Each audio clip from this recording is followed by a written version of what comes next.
She gave her last $25 to a homeless man, unaware he was the most feared Korean Mafia boss in the city.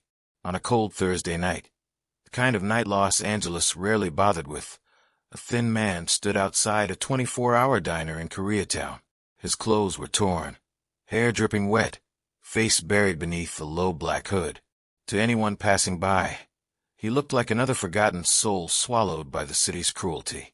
To everyone except her, Amara wiped the fog from the diner's glass door with the sleeve of her uniform, trying to see through the icy layer forming from the cold outside and the warm air within. The night shift had left her exhausted, feet aching from 14 hours straight. A bitter scent of burnt coffee clung to her apron, and the hum of flickering neon lights buzzed like a tired heartbeat overhead. Tips had been terrible. Her paycheck wouldn't clear until Monday, and the only cash she had left, exactly $25, was meant for her little sister's medicine waiting at the pharmacy. But outside, the stranger swayed on unsteady legs, rain pouring down his body in relentless streams. He pressed one hand against the brick wall, his shoulders trembling violently as though every breath was a battle. Thunder cracked, shaking the windows. Amara's pulse kicked hard. Something told her to look again, closer, past the broken appearance, past the soaked clothes. There was something about the way he stood, a silent tension, a coiled power beneath exhaustion, like a lion brought to its knees. The kind of presence that didn't belong to someone defeated by life, but someone who had once commanded it. Still, he collapsed onto his hands, gasping. That was enough. Amara burst through the diner door, cold rain slamming against her skin like needles. "Sir? Hey, can you hear me?" She kneeled beside him, her voice shaking as she touched his shoulder. "Are you hurt?" Slowly, painfully, the man lifted his head. Drops of rain traced down the sharp lines of his face. His hood fell back, just enough for her to see him clearly for the first time. His eyes, dark, fierce, and impossibly intense, met hers. Eyes that did not belong to a broken man. "I haven't eaten in 3 days," he whispered, voice rough and cracking. "Please help me." The wind howled around them, pushing rain sideways like shards of ice. Amara felt her throat tighten, heart breaking open in a way she couldn't ignore. "Come with me," she said, hooking her arm under his. He was heavier than she expected, solid muscle beneath soaked fabric, but weak from exhaustion. He leaned into her support without a word, as if trusting her with the last strength he had left. Inside the diner, she guided him to a booth near the window. The overhead light flickered, casting faint shadows over his face. He didn't meet her eyes now. He stared down at the table, jaw clenched, breath uneven. Amara rushed to the counter, searching for anything still warm. The kitchen was closed hours ago, but she grabbed leftovers, half a loaf of bread, a bowl of stew she reheated herself, a cup of steaming black coffee. When she set the food in front of him, his hands trembled. He picked up the spoon slowly, almost suspiciously, as if unfamiliar with kindness. "Eat," she whispered. He looked up, studying her face as though trying to understand it. Not the food. Her. "Why are you helping me?" he asked, voice low and guarded. "You don't know me." "Because you're hungry," she said simply. "That's reason enough." His jaw flexed. He hesitated, then took his first bite, slow, careful, then hungrily despite himself. Relief washed through her chest as she watched color start to return to his face. When he finished, she reached into her pocket. Her fingers brushed the worn bills, creased from being folded and unfolded again and again. The money she desperately needed, but the stranger's hollow gratitude, his quiet shaking hands, she couldn't walk away. She placed the bills on the table. "Take this. There's a night shelter a few blocks north. They'll take you if you have at least $20. He froze, his eyes lifted, sharp and dangerous now. A man in used to pity. A man who didn't believe in mercy. "You're giving this to me?" he asked. "Yes." "You shouldn't trust strangers," he said, voice dropping lower, colder. "The world will destroy you." Amara held his gaze, calm but steady. Someone has to choose kindness first. For the first time, something in his expression shifted. So small she almost missed it. Not softness. Not warmth. Shock. As if he hadn't heard words like that in years. "What's your name?" he asked quietly. "Amara," she answered. "And yours?" Silence tightened between them, thick with something unspoken. Finally, he answered. "Ji-hoon." The name hit the air like a blade, sharp, heavy, dangerous. Before she could respond, the diner door swung open. A tall man in a black suit rushed inside, scanning the room frantically until his eyes locked onto Ji-hoon. His face went pale. "Boss," he breathed. "We've been searching everywhere." Ji-hoon lifted one hand, a silent command that made the man fall silent instantly. In that moment, standing under flickering neon, even drenched and weak, Ji-hoon radiated authority so fierce the air shifted around him. He wasn't homeless. He wasn't broken. He was a king covered in rain and blood. He stood slowly, slipped the money back into Amara's hand, closing her fingers around it, his touch hot and steady. "You'll need this more than I ever will," he said softly. "And one day, you'll regret giving away what you can't afford to lose." His voice carried a dark promise, almost a warning. He turned to leave, the suited man holding the door open. But just before stepping into the storm, Ji-hoon looked back. "Thank you, Amara." Then he disappeared into the rain. The bell above the diner door jingled once. The world went silent. And Amara had no idea she had just saved the most feared Korean mafia boss in the city, or that her life was about to change forever. The rain didn't stop for hours after he left. It beat against the diner windows as if trying to force its way in, as if the storm itself refused to let the night end. Amara stood motionless beside the booth where Ji-hoon had sat, her hand still curled around the $25 he had returned to her. His touch still lingered on her skin, warm, firm, commanding, contrasting violently with the cold air around her. She should have felt relieved. He was safe. Someone clearly knew him. She had done the right thing. So why did her chest feel tight with something she couldn't name? It was almost 2 in the morning by the time she peeled herself away from the window and grabbed her backpack to leave. The diner had grown quiet, nearly empty except for the night cook mopping floors and the sound of dishwater running behind the counter. The neon lights hummed above her, flickering like a warning. "Long night." Bill, the night cook, asked as she passed. "Longer than usual," she murmured. He eyed her carefully. "Everything all right? You look like you've seen a ghost." Amara hesitated. She thought about telling him, about the man in the rain, about the strange, electric silence in his eyes, about the way the suited stranger had called him boss like the word carried fear. Instead, she forced a small, tired smile. "Just tired," she said. Bill nodded and returned to mopping, leaving her alone with the lingering aftershocks of something she didn't understand. Outside, the storm had eased to a cold drizzle. The streetlights cast dim reflections onto puddles scattered across the sidewalk. Amara zipped up her thin coat, hugged her arms around herself, and began the walk home through Koreatown's quiet streets. Normally she liked these walks, late at night when the city softened, when the noise disappeared and the world shrank to just pavement and heartbeat. Tonight, though, she felt watched, not in a threatening way, but as if the night itself was holding its breath. Halfway down the block, a sleek black SUV rolled slowly past her, windows tinted, engine silence like a predator stalking prey. It paused for a moment as it reached her, the hum of its engine vibrating through the ground. Amara's steps slowed. The passenger side window slid down just 2 inches. Not enough to see who was inside, just enough for warning. "Go straight home," a voice ordered, low, smooth, toneless. Her heart jumped painfully. She froze. "Don't look back."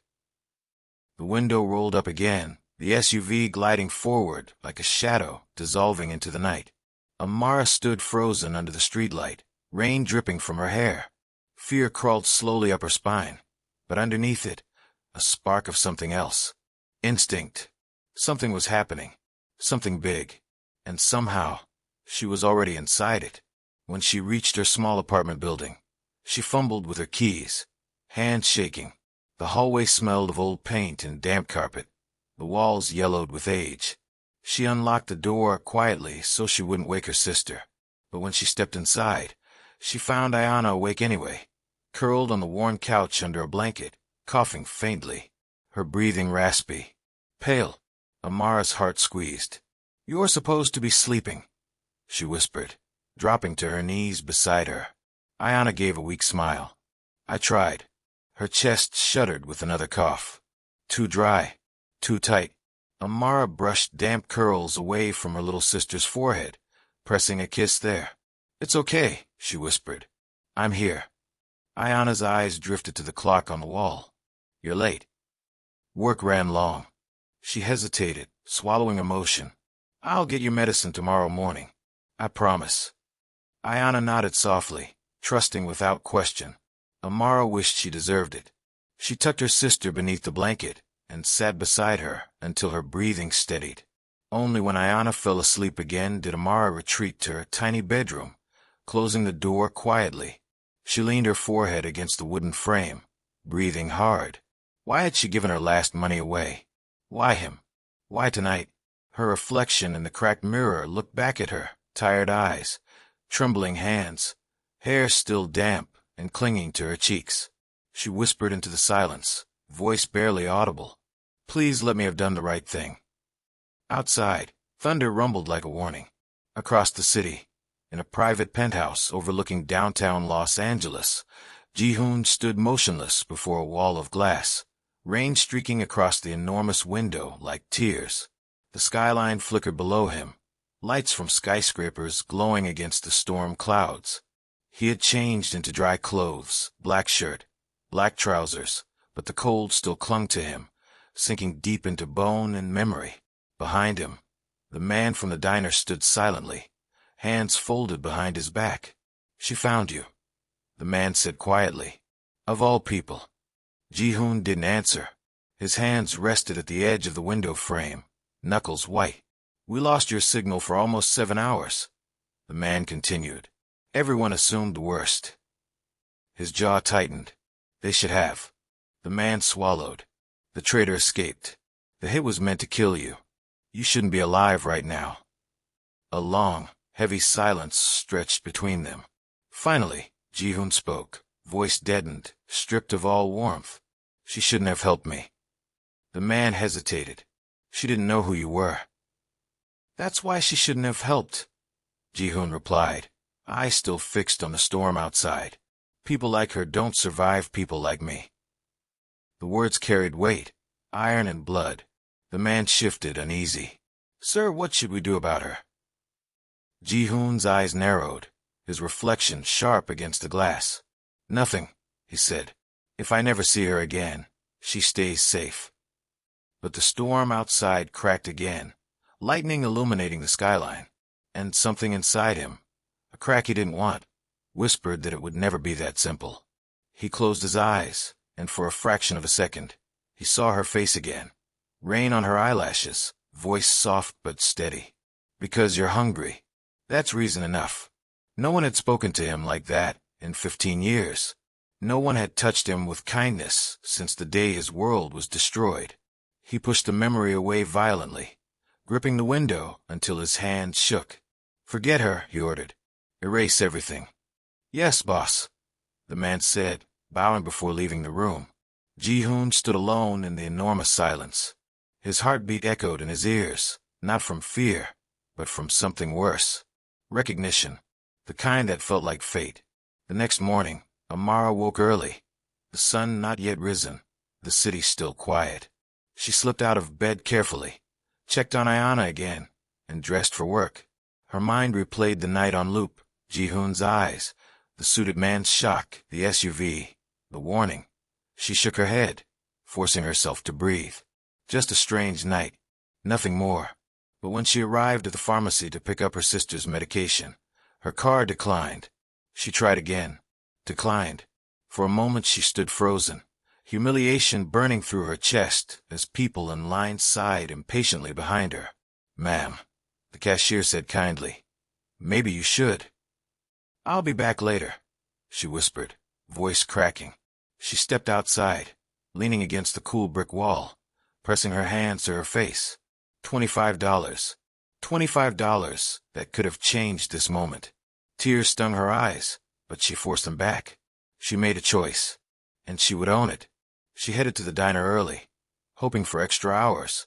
When she arrived, the streets were just waking, vendors setting up stalls, delivery trucks rumbling by, a few early commuters rushing to buses. The air smelled of street food and diesel, thick and gritty. But something felt different. The diner door was already unlocked. The manager stood inside, expression tight. "Amara," he said sharply.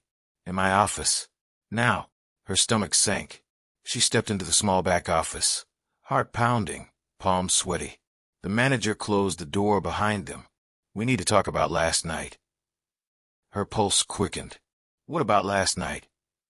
"You gave away food after closing," he said, without authorization, and the cameras caught it. "Company policy." "Please," she whispered, panic rising. He needed help. He was starving. "Policy is policy," he said, voice flat. "Hand over your apron." Her breath caught. "You're firing me?" "We can't afford liability," he said. "You're a good worker, but rules are rules." Her mind spun. No job, no paycheck, no medicine. Everything inside her collapsed into a hollow silence. But before she could speak, the office door burst open. A different man stepped inside, tall, sharp suit, expression severe. Not the same one from last night. A different one. "Amara Thompson?" he asked. She turned slowly. "Yes." He removed a black envelope from his coat and set it on the desk. "You're coming with me." Her heart stopped. "What? Why?" His eyes were cold, controlled. "Because the boss requests your presence." The manager blinked. "Boss? Which boss?" The man turned his head slightly, voice like a blade. "The only one who matters." The room fell silent. Amara felt the world shift beneath her feet, dizzy and unreal. Ji-hoon, the homeless stranger. The feared name whispered like a ghost in Koreatown's underbelly. She swallowed hard. "I'm not going anywhere until you tell me who he really is." The man stepped closer, lowering his voice. "Park Ji-hoon, head of the Black Phoenix Syndicate." Amara's breath vanished. She hadn't saved a homeless stranger. She had saved a king of criminals. And now he wanted her. The man opened the door, waiting. "Please don't make this difficult." Amara looked at the manager, at the apron in her hands, at the empty space where her future used to be. With a trembling breath, she stood and stepped into a world she never asked to enter. A black car waited outside. The door closed behind her with a soft, final click, and everything changed. The black car sped through the narrow streets of Koreatown, its windows tinted so dark the world outside dissolved into a smear of lights and shadows. Amara sat rigid in the back seat, her hands pressed tightly together in her lap to hide the trembling. The leather beneath her felt cold, like a warning. The man seated beside her, broad-shouldered, expression carved from stone, hadn't spoken since they left the diner. His posture was military straight, gaze fixed forward. Every movement radiated discipline, control, danger. She swallowed, forcing the words out. "Is he okay? The man from last night?" The bodyguard flicked his eyes toward her briefly. "He's alive because of you." The answer should have brought relief. Instead, it only deepened the weight pressing against her chest. "And why does he want to see me?" she whispered. "What could he possibly want from me?" The man didn't answer. His silence felt deliberate, like every truth in this world had to be earned through blood or pain. The car turned sharply, merging onto a private drive that wound high into the hills. Los Angeles shimmered below them, a sprawling ocean of lights stretching into darkness. The rain had stopped, but the air remained heavy, dense with the electricity of something approaching. The vehicle slowed as towering iron gates opened silently at their arrival. Beyond them lay a mansion perched like a fortress against the night sky. Sleek glass walls, sharp angles, and security cameras that tracked every movement. Armed guards lined the entrance, heads bowed as the car approached. No expressions, no hesitation. This was not a home. It was a kingdom built on fear. The door opened beside her. The guard gestured for her to step out. Amara's knees felt weak as she stood. Her breath turned shallow as she faced the enormous building rising before her, its windows glowing like watchful eyes. She followed the man inside. The interior was silent enough to hear her heartbeat. Marble floors shone beneath crystal lights. Every surface reflected wealth so immaculate it felt unreal. She passed hallways lined with framed calligraphy and black and white photographs. Ancient Korean characters, solemn portraits of men with cold eyes and perfect posture. Leaders, warriors, kings. She wondered which of them had built the empire she was now walking through, and which had died to defend it. They stopped before two massive double doors. The guard knocked once, sharp, controlled. A low voice came from within. "Enter." The doors opened. Amara stepped inside. The room was enormous, walled entirely with glass overlooking the glowing city below. At the center, beside a long table of dark polished wood, stood Ji-hoon. He wore a black button-down shirt, sleeves rolled to expose strong forearms, marked with faint scars, the kind that came from violence and survival. His posture was straight, commanding, the posture of someone who owned every breath in the room. But his eyes, dark, piercing, unyielding, were what froze her. No exhaustion, no weakness, no trace of the trembling man she had carried from the rain. He was a different creature entirely. Cold, dominant, dangerous. Her breath caught. Ji-hoon dismissed the guard with a flick of his hand. The man bowed and left silently, the doors closing behind him with a thud that echoed like a locked gate. Now they were alone. Ji-hoon spoke first, voice low, controlled, devoid of warmth. "Sit." Amara hesitated, her pulse hammering in her throat. She took a seat at the table, hands gripping the edge to steady herself. Ji-hoon circled slowly to face her, studying her as though dissecting every detail, her posture, her breathing, her fear. "You are here," he said, "because last night you made a mistake." The words cut like ice. Amara lifted her chin, though her voice trembled. "Helping someone isn't a mistake."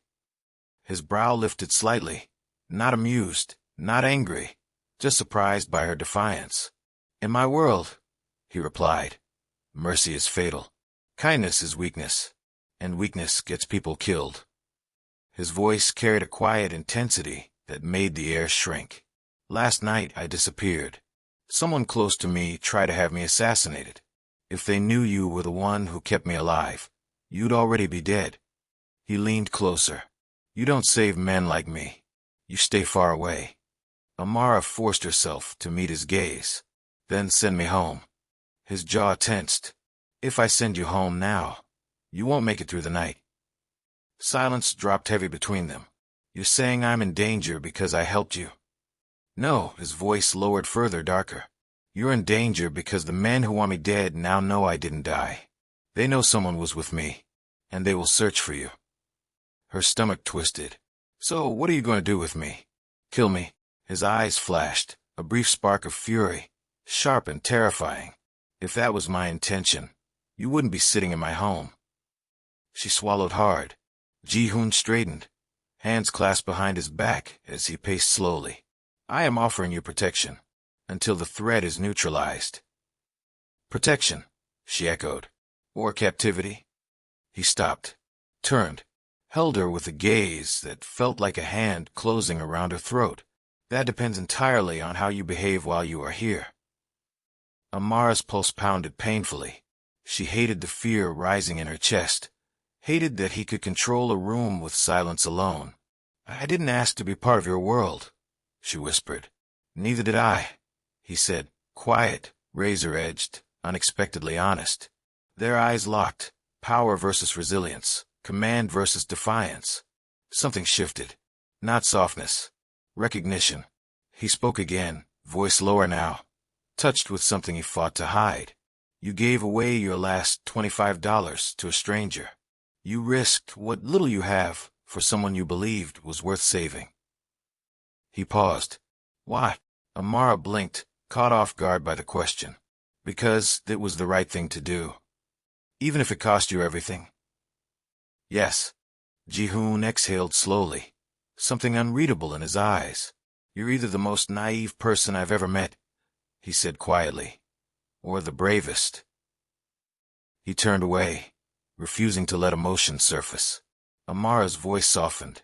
"Has no one ever helped you without wanting something?" Ji-hoon paused, just a fraction of a second, but enough for her to see the truth. "No, not in years." He didn't answer. Instead, he walked to the window, staring out at the city as though it were both his kingdom and his cage. "You'll stay here for now," he said. "A room has been prepared. Security will monitor everything. Do not try to leave without permission." His voice carried the finality of a sentence. And Amara, she looked up. His gaze met hers through reflection in the window, cold steel softened with something dangerous and unspoken. "If anyone comes for you, I will burn this city to the ground to stop them." The words struck her like thunder.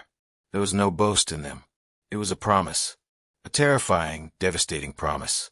Before she could speak, the doors opened and a woman in a tailored suit stepped in.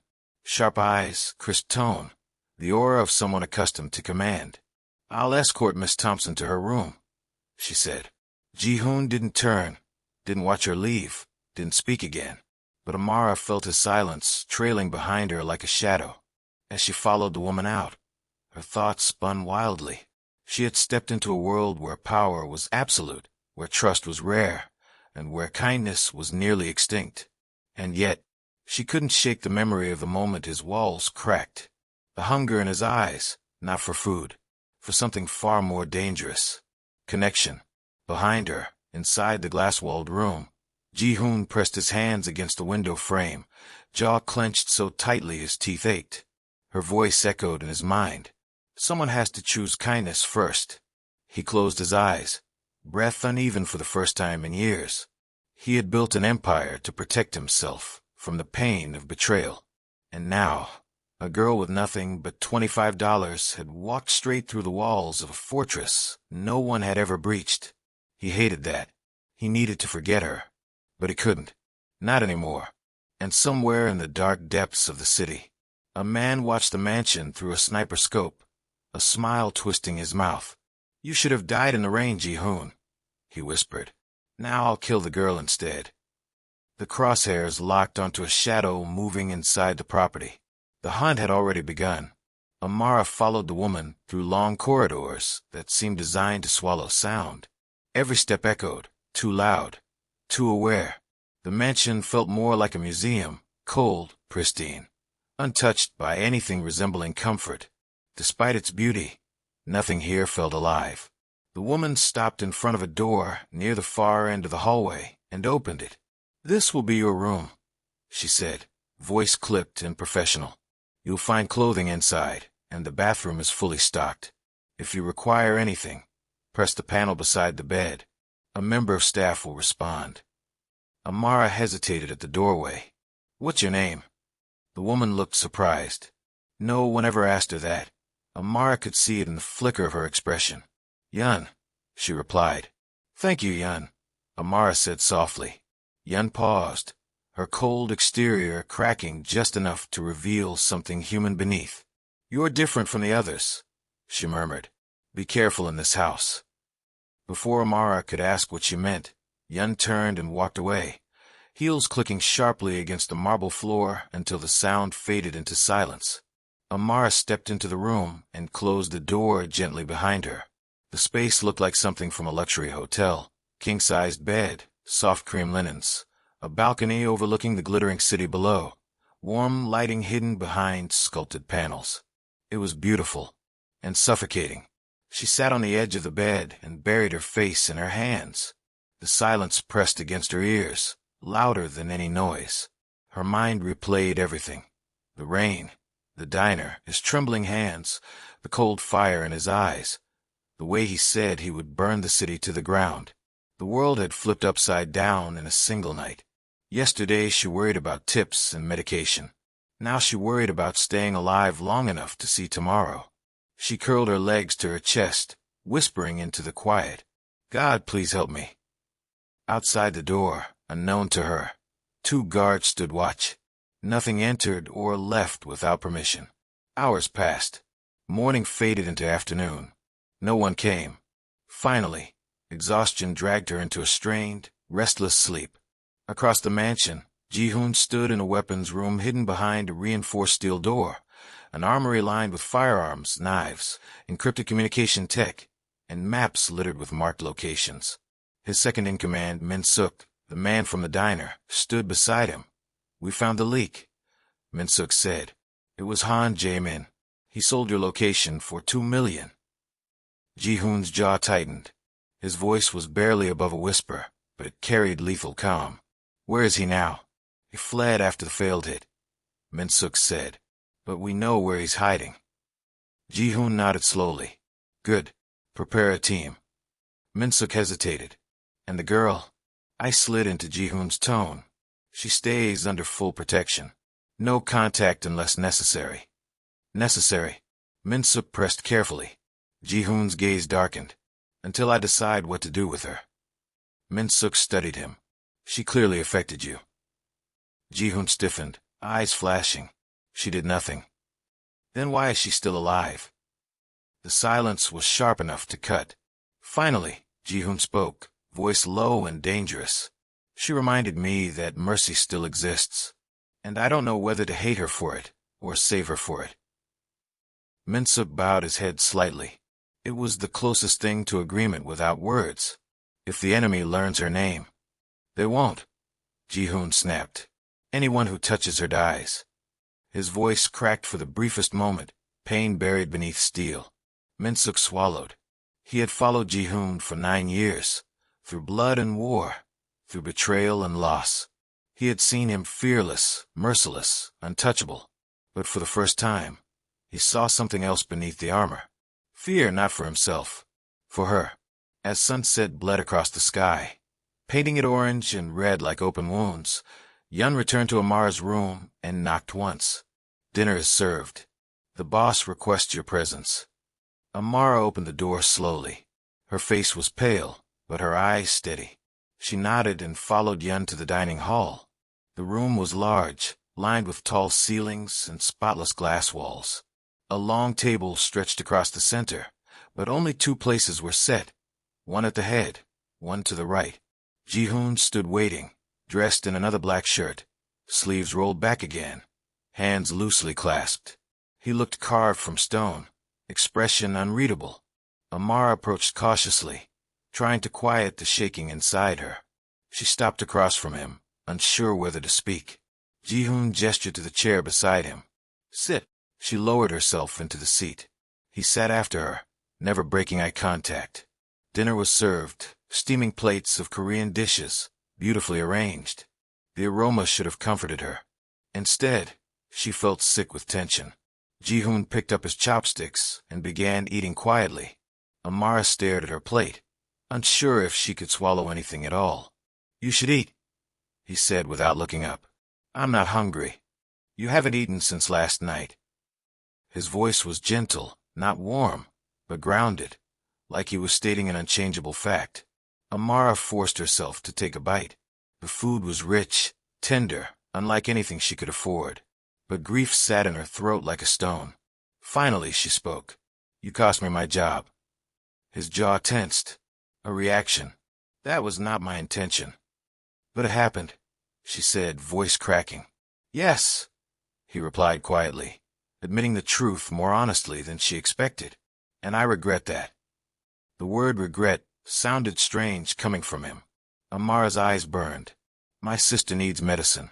I barely pay rent. My life wasn't perfect, but at least it was mine." Ji-hoon set his chopsticks down slowly. "What happened to your parents?" he asked softly. The question hit deep. Sharp. "They died," she whispered. 6 years ago. Car crash." Pain flickered briefly across his eyes there, then gone. "And your sister depends on you," he said quietly, not a question. "Yes." He leaned back, studying her. "You carry more weight than most people twice your age." "It's not about strength," she said. "It's about survival."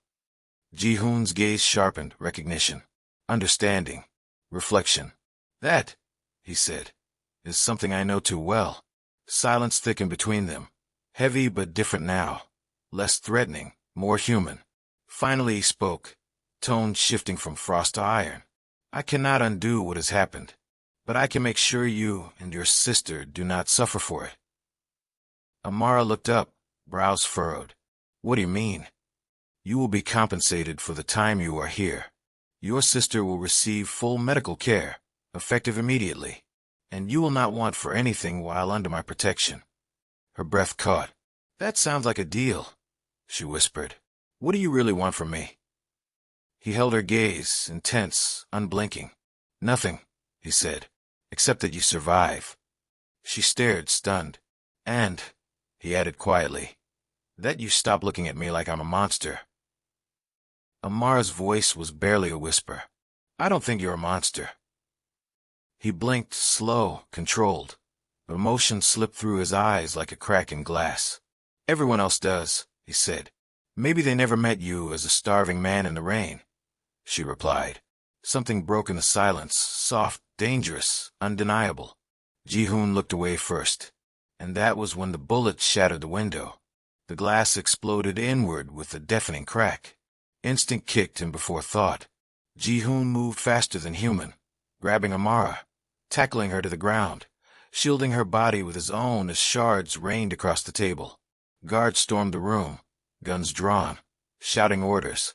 Yun rushed in, panic flickering beneath discipline. Ji-hoon's voice cut through the chaos like fire. Find the shooter. No survivors. Amara trembled beneath him, heart racing so violently she thought it might tear from her chest. His body pressed protectively against hers, breath rough, muscles coiled like steel. Are you hurt? He asked, voice hoarse. No, she whispered, shaking. You? No. Their eyes locked. He was so close she could feel his heartbeat against her ribs, fast, fierce, alive.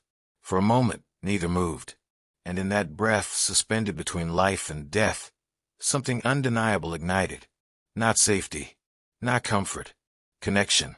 Slowly, Ji-hoon pulled back just enough to see her face clearly, his hand at her cheek, without realizing it. I told you, he whispered, voice dark, raw. Anyone near me is in danger. And I told you, she whispered back. Kindness isn't a mistake. His jaw clenched, torn between fury and something far more fragile. You don't understand what you've stepped into. Then teach me. He stared at her, stunned by her courage, shaken by her refusal to break. Outside, alarms blared. Inside, the world shifted. Ji-hoon rose and pulled her to her feet, keeping her close, hands still gripping hers. From now on, he said, voice like a vow, you don't leave my sight. She nodded, pulse wild. Good, he said, because I will kill anyone who tries to take you from me. The alarms finally quieted, leaving behind a ringing silence that seemed louder than the gunshot. Guards swarmed through the mansion, voices clipped and rapid in Korean, radios crackling with coded updates. Bulletproof shutters slid over every window with a mechanical hiss, sealing the house like a fortress under siege. Amara stood near the shattered glass wall, Ji-hoon's hand still gripping hers. His fingers were strong, steady, but beneath the strength, she could feel a faint tremor. Not fear for himself, fear for her. Yun approached quickly, her expression sharp. The shooter escaped before our perimeter closed. Sniper rifle, long range. We're scanning rooftops now. Ji-hoon's jaw tightened. Find him. We will, Yun said, within the next hour. Ji-hoon gave a curt nod. Yun turned to Amara briefly, softer than before. Are you all right? Amara managed a breath. I think so.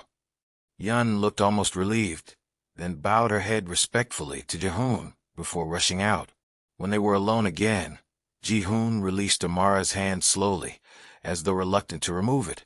She lowered her eyes to her palm, where the warmth of his touch remained as a burning imprint. They were aiming for me. No, Ji-hoon said, but the bullet. They aimed for me, he cut in. His voice was low, edged with something nearly feral. The only reason you're alive is because I was close enough to move you. Amara swallowed hard. Then why do I feel like I'm the reason this happened? His eyes sharpened. Don't ever say that again. There was no anger in the words, only a force that felt like thunder wrapped in restraint. Amara looked up at him, searching his expression. Someone wants you dead that badly. He exhaled slowly, gaze darkening into something haunted. Someone I once trusted with my life. The admission hung heavy in the air, like a confession dragged out of a locked vault. Come with me, he said, his voice softer now. It isn't safe here anymore. Without waiting for her agreement, he guided her out of the ruined room, one hand on her back, gentle but unyielding. They moved down a quiet hallway lit only by recessed lights, the silence deep and absolute. They reached a door she hadn't noticed before, steel keypad locked. Ji-hoon placed his palm against the biometric scanner. The lock clicked, and the door slid open to reveal an entirely different world. The room was dark and intimate, illuminated by the soft glow of hidden lights and the faint scent of sandalwood.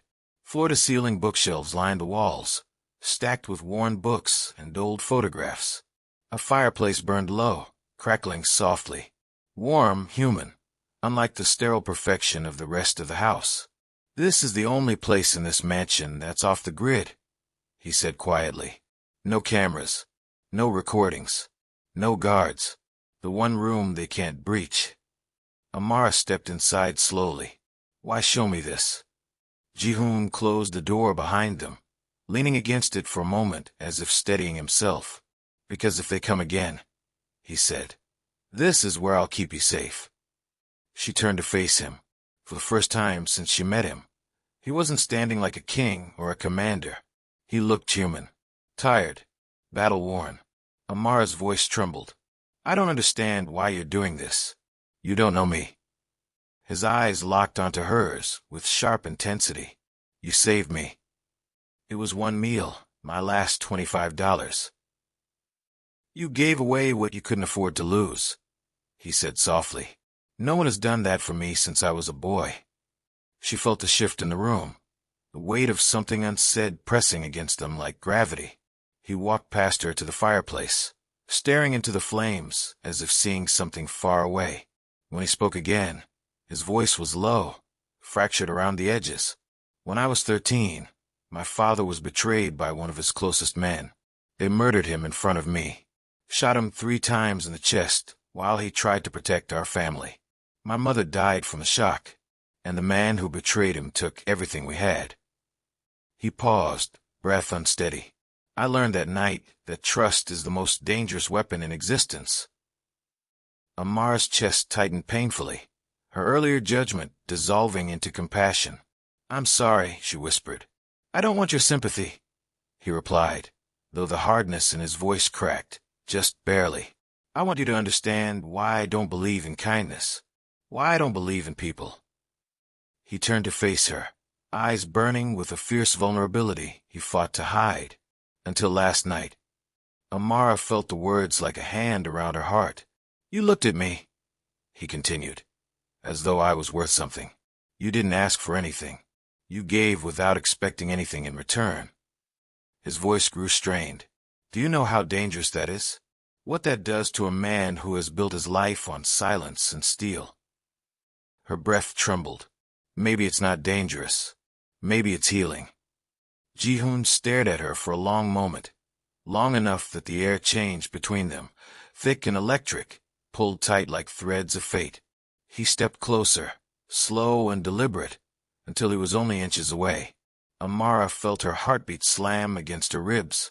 The heat of him, the intensity of his gaze, everything about him consumed the space around them. He raised a hand but stopped just short of touching her, his fingers hovering near her cheek. Amara, he whispered, as though saying her name hurt. I don't know how to be gentle. I don't know how to exist without control. You don't have to control me, she whispered back. Just trust me. His breath shook barely, but enough. Trust, he echoed, voice breaking on the word. She lifted her hand slowly, not touching him, just offering space, and whispered, Let me choose you, Ji-hoon, without fear. For a moment neither moved. Then slowly, hesitantly, like a man walking barefoot across broken glass, Ji-hoon pressed his forehead to hers, eyes closed, breath uneven. It wasn't a kiss. It was surrender. The first crack in armor that had never been broken. His voice came out raw, barely audible. "Stay close to me. Please." "I'm not going anywhere," she whispered. His hand found hers again, strong, warm, shaking just slightly.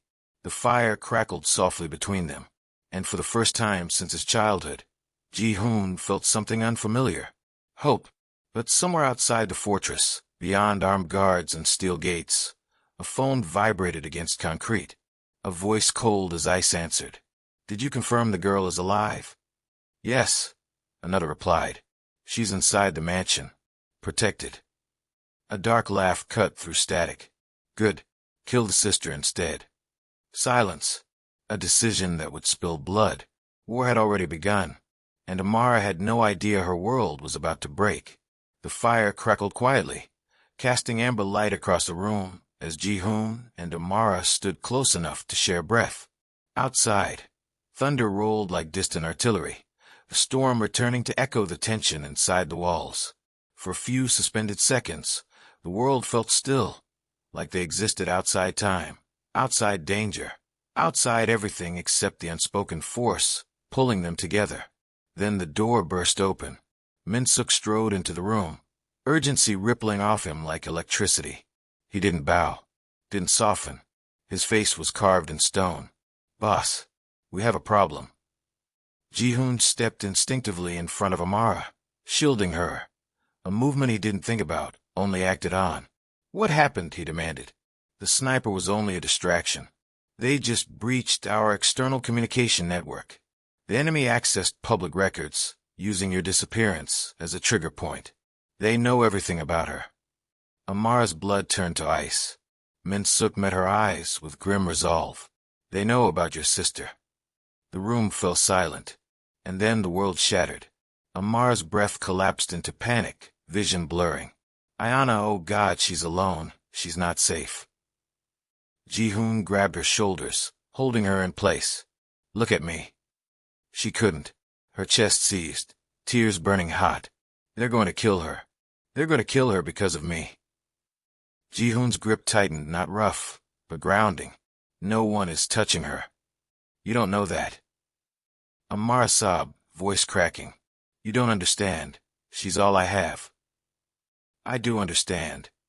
His voice cut through her panic like steel through smoke. "I know what it feels like to lose the last person who matters. I won't let that happen to you." Her tears fell faster. "Please, we have to go now, please." Ji-hoon turned sharply to Min-suk. "Mobilize every available unit. Seal every street within a 20-block radius of her apartment. I want every exit locked down and eyes on every rooftop. Anyone who gets within 50 feet, kill them." Min-suk nodded, already dialing commands into a secure phone. Ji-hoon looked back at Amara, voice steady and absolute. "We're leaving. You're coming with me." Amara wiped her face with shaking hands. Fear strangled her voice. "What if we're too late?" "We won't be," he said, not as hope, but as a vow. "I will not let your sister die." She stared at him through tears, searching his eyes for anything real. All she found was fire. Ji-hoon placed a hand on her cheek, gently, painfully gentle. "Amara, breathe." Her chest hitched. "I can't." "Yes, you can. Look at me." She forced her eyes up into his. He held her gaze, steady and unbreakable. "We will reach her. I swear it." Something in his voice, raw, certain, fierce, pulled her back from the edge. She choked her breath, nodding. Ji-hoon brushed a tear from her face with his thumb, the gesture shockingly intimate. "Good." He turned to Min-suk. "Bring the armored convoy. 5-minute departure." Min-suk vanished. Ji-hoon pressed a button by the fireplace. A hidden panel slid open, revealing tactical gear, guns, bulletproof vests, encrypted comms. He lifted a vest and stepped closer to Amara. Arms up. Amara trembled. "Do I have to?" "Yes." His tone softened. "This is not a punishment. It's protection." Her hands lifted slowly. He secured the vest around her, tightening the straps with careful precision. His fingers brushed her shoulders, leaving trails of heat. You stay behind me at all times, he murmured. If I tell you to run, you run. If I tell you to stay down, you stay down, and you do not look back. Amara nodded, wiping her face again. Okay. Say it, he demanded gently, needing her promise. I stay behind you. I run if you say run. I don't look back. Only then did he fasten his own vest and tuck a gun into his waistband. When he spoke again, his voice was low, lethal. Let's go. The mansion erupted into motion, guards lining the hallways, radios buzzing, doors flung open as people sprinted into position. Cars roared to life below, engines deep and thunderous. Ji-hoon kept one hand at Amara's back, guiding her swiftly toward the stairs. Every guard they passed bowed with reverence and fear, eyes widening briefly as they recognized the girl he shielded with his own body. Outside, a fleet of black armored SUVs waited, engines rumbling like war drums. Drivers stood ready, weapons drawn. Min-suk opened the door to the lead vehicle. We're ready. Ji-hoon helped Amara inside, sliding in beside her. The door slammed shut with a weight that felt like destiny locking into place. The convoy surged forward, tires screaming against asphalt as they tore down the hill. Amara clutched the seat, hands shaking uncontrollably. Ji-hoon placed his hand over hers, firm and steady. We'll reach her in time, he said. How can you be sure? She whispered, voice breaking. He turned his head, locking onto her eyes with brutal sincerity. Because failure is not an option. Not this time. The words hinted at a wound buried deep, something he refused to name. The city blurred past in streaks of neon and shadow. Sirens wailed in the distance, police responding to reports they could never comprehend. Helicopter blades pounded overhead, shaking the night sky. Min-suk's voice cut through the silence. 3 minutes out, we picked up hostile vehicles moving toward the apartment complex. Amara's stomach dropped. They're already there. Ji-hoon squeezed her hand, not comforting. Anchoring. Then we fight. The convoy screeched to a stop outside the building. Armed guards leapt out first, forming a perimeter. Ji-hoon stepped out next, gun drawn, stance lethal and controlled. Amara followed close, feet stumbling, but he caught her arm, steadying her. Stay with me. She nodded, breath shaking. The front doors to the apartment building were already blown inward, splinters of wood scattered across the floor. Smoke leaked from inside, the alarm blaring a shrill warning. Ayana. Amara screamed, breaking into a run. Ji-hoon grabbed her waist, pulling her back against him hard. Not like this, he hissed. You rush him blind, you die. And then she dies too.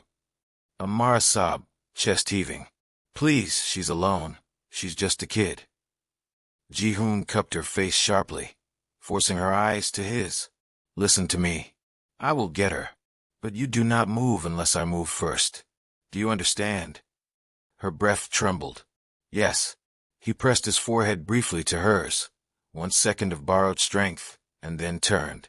Min-suk, take Alpha Team through the back stairwell. I'll go through the front. Min-suk nodded and signaled his men.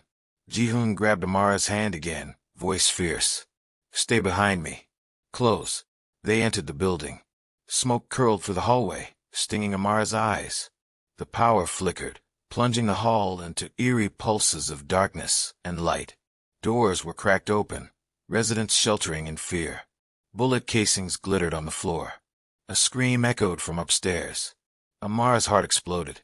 That's her, she cried, lurching forward. Ji-hoon caught her wrist, pulling her tight against his chest. With me. They climbed the stairs fast, boots pounding against concrete. Another scream, weak, choking. 3rd floor. Apartment 3B. Their door. Ajana's voice, raw terror. Please stop. Amara nearly collapsed. Ji-hoon kicked the door open with brutal force. Inside, 3 armed men stood around Ayana, who was pinned against the wall, coughing violently, tears streaking down her face. The men spun toward the door, but Ji-hoon was faster. 2 gunshots. Clean. Controlled. Both men dropped.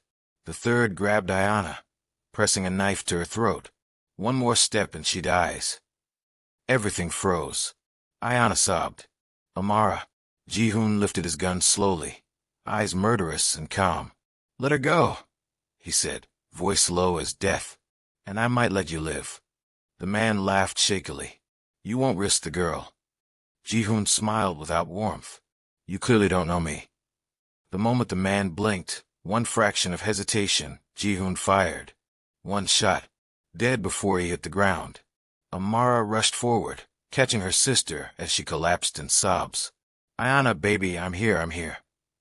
Ayana clung to her desperately, shaking uncontrollably. Amara held her tight, choking on relief and terror. Behind them, Ji-hoon holstered his gun slowly, breathing hard. The adrenaline finally cracked his voice. I told you I wouldn't let her die. Amara turned to him with tears streaming down her face, grief, relief, gratitude so intense it stole breath.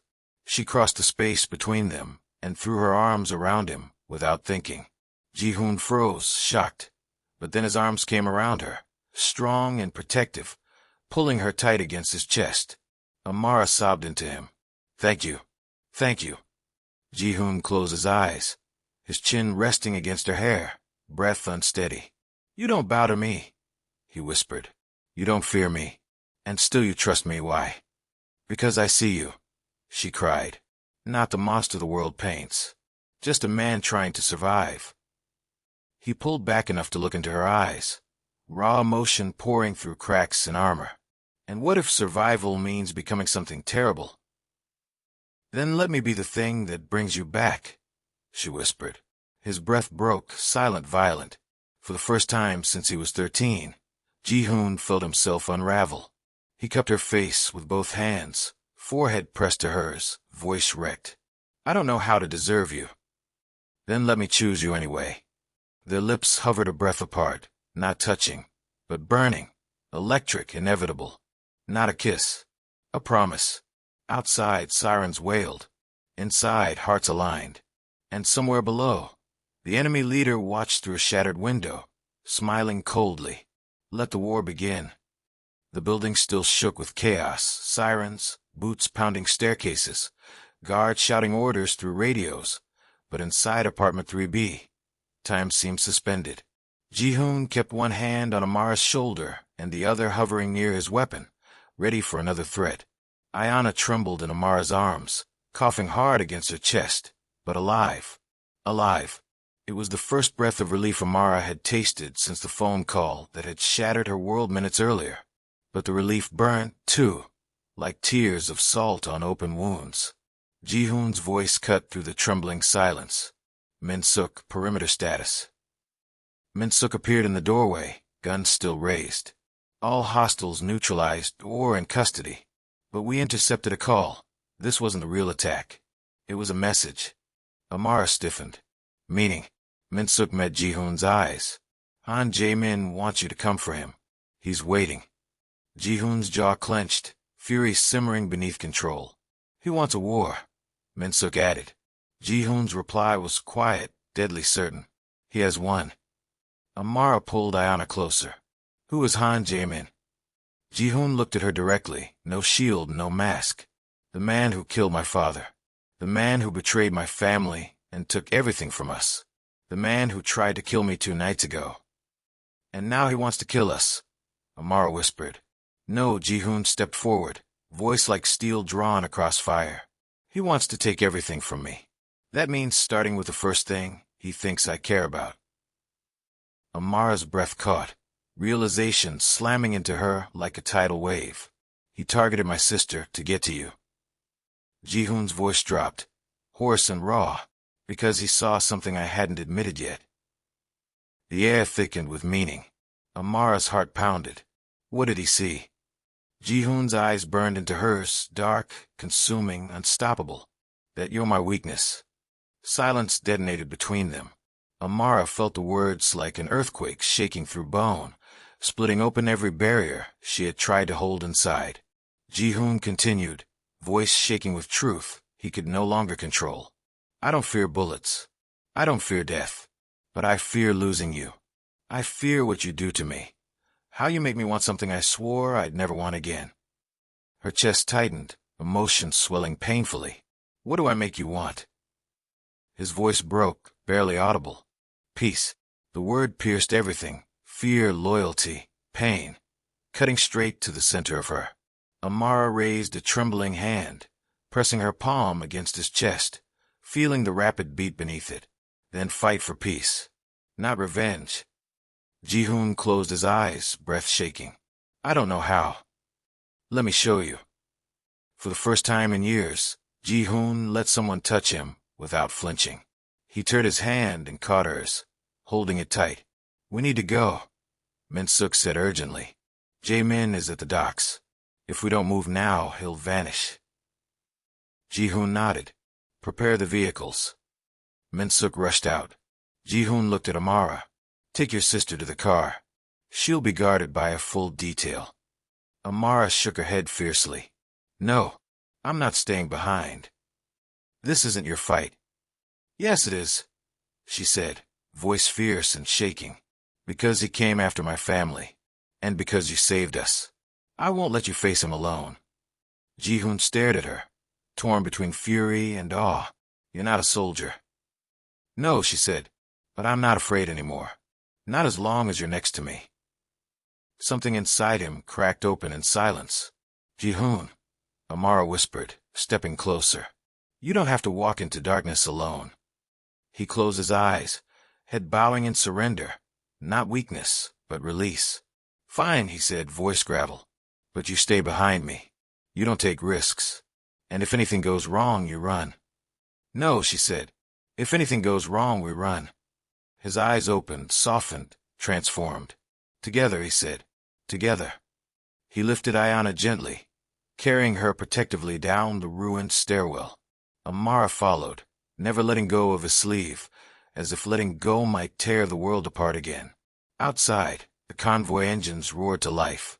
Guards helped Ayana into the safest vehicle. Ji-hoon placed a hand against Amara's cheek briefly, thumb brushing a tear she didn't realize she still carried. You have changed everything, he whispered, and I don't know how to deserve it. You don't earn love, she replied softly. You accept it. Ji-hoon inhaled sharply, shaken deeper than bullets had ever struck him. Then he turned, voice sharp. Move. The convoy surged forward. The docks were a wasteland of rusted containers and broken streetlights, waves slamming violently against metal piers as wind howled between rows of abandoned warehouses. Fog clung thick across the water, swallowing sound. Headlights cut through the darkness as Ji-hoon's convoy pulled in. Engines shut off. Doors opened. Min-suk stepped out first, gun raised, scanning. Ji-hoon followed, Amara at his side. A slow applause echoed from the shadows. A man stepped forward, tall, elegant, wearing a dark coat and a smile carved from poison. Han Jae-min. Welcome, Ji-hoon. I was beginning to think you'd lost your nerve. Ji-hoon's voice was ice. You should have killed me when you had the chance. I tried, Jae-min replied lightly. Next time, perhaps I'll aim myself instead of outsourcing amateurs. His eyes slid to Amara, sharp, assessing, cruel. And this must be the waitress, he sneered. The stray you dragged home. The homeless savior. I must say, I didn't expect the Black Phoenix to fall for a charity case. Before Ji-hoon could react, Amara stepped forward. She's not a stray, she said, voice steady and strong. And he didn't fall, he chose. Ji-hoon froze, not at her words, but at her courage. For a moment, he saw light piercing the darkness he'd drowned in for years. Jae-min laughed. How touching. Unfortunately, love makes men stupid, and stupid men die.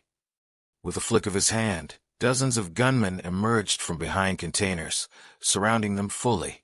Ji-hoon shifted, placing his body in front of Amara, like a shield. Last chance, Jae-min, walk away. No, Jae-min said, smile widening. Last chance for you. Gunfire erupted.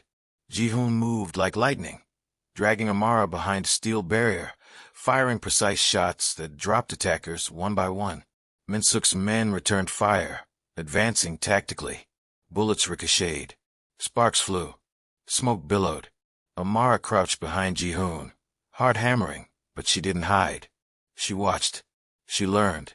One gunman broke through, charging Ji-hoon from behind, blade drawn. Amara's voice ripped from her throat. "Ji-hoon, behind you." Ji-hoon turned, too late. Amara grabbed a metal rod from the broken crate beside her and swung with everything she had, striking the attacker across the skull. He fell instantly. Ji-hoon stared, stunned. "You saved my life," he breathed. "We save each other," she said. A roar of rage ripped across the dock. Jamin charged, gun drawn, firing directly at Ji-hoon's heart. Amara screamed, shoving Ji-hoon aside just as the bullet flew, grazing his arm instead of killing him. Ji-hoon hissed in pain, but he stayed standing. Jamin sneered. "Pathetic. Look at you. A king crippled by a girl." Ji-hoon stepped forward, gun steady. "No," he said.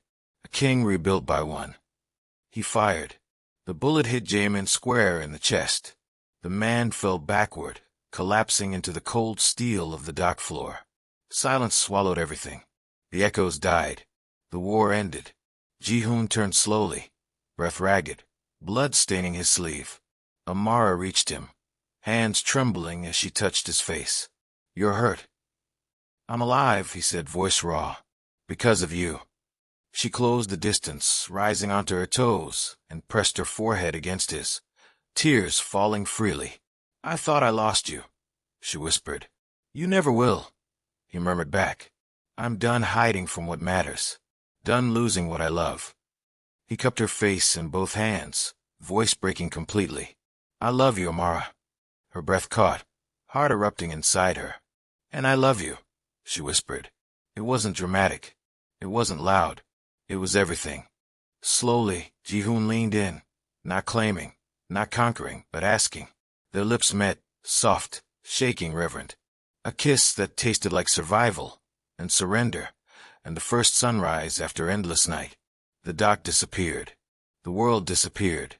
Nothing existed except breath and heartbeat and hope. When they finally pulled apart, Ji-hoon rested his forehead to hers. "You're not my weakness," he whispered. "You're my strength." Amara smiled through tears. "And you're my home." Min-suk approached, smiling faintly, something rare and hard-earned. "The city is secured," he said. "It's over." Ji-hoon nodded, wrapping his arm around Amara, holding her as if he'd never let go again. "No," he said softly. "It's just beginning."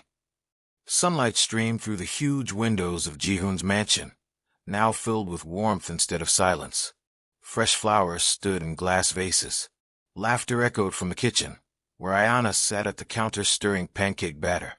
Oxygen levels restored, face bright. Amara entered the room carrying a tray of tea. Ji-hoon followed behind her, no longer in black armor, but soft gray sweater, sleeves pushed casually above healing scars. Peace looked good on him. He stepped behind Amara and wrapped his arms around her waist, resting his chin on her shoulder.